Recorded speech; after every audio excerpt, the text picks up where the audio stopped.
Hi, I'm Tim Gideon with PCMag, and today we're comparing the third generation iPod Touch to the Zune HD.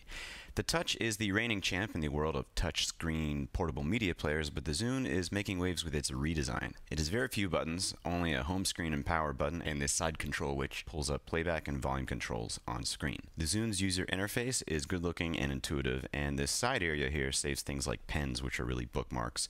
It also has a history section which will show you what you watched or listened to most recently, and a news section that shows you what you downloaded or added to the player most recently. It's a nice visual shortcut to your favorite media on your player, and as nice as the iPod's icon-based interface is, it doesn't have anything like that. The Zune's OLED screen is 3.3 inches to the iPod Touch's 3.5-inch display, and both offer similar multi-touch interaction and seem equally sensitive, which is one of the hardest things to get right.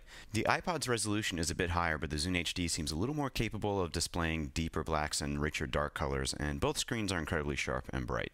The Zune's browser is a customized version of Internet Explorer Mobile. Microsoft won't confirm or deny that it is basically Windows Mobile 7, but a lot of people think it is.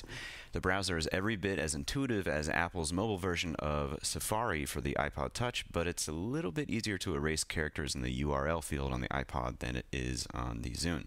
And sometimes the Zune defaults to the mobile version of a website, and the iPod gives you the real deal. The Zune Marketplace is now accessible on the Zune itself. The App Store leaves something to be desired. There just aren't that many, as you can see, but the music buying process is pretty cool. You can check out new releases or the most popular things. You can also search for a song, and it'll do a predictive search for you. And of course, loading a song up and buying it is pretty simple, as you can see right here. We're adding to a cart, and then in our cart, we're downloading several songs simultaneously.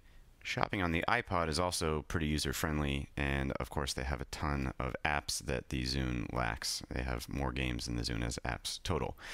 And also you can buy video, which is something you can't do on the Zune. The iPod Nano may have a radio now, but the Touch still lacks one, while the Zune HD not only offers an FM tuner, but HD radio as well. You can even tag songs you hear and buy them later.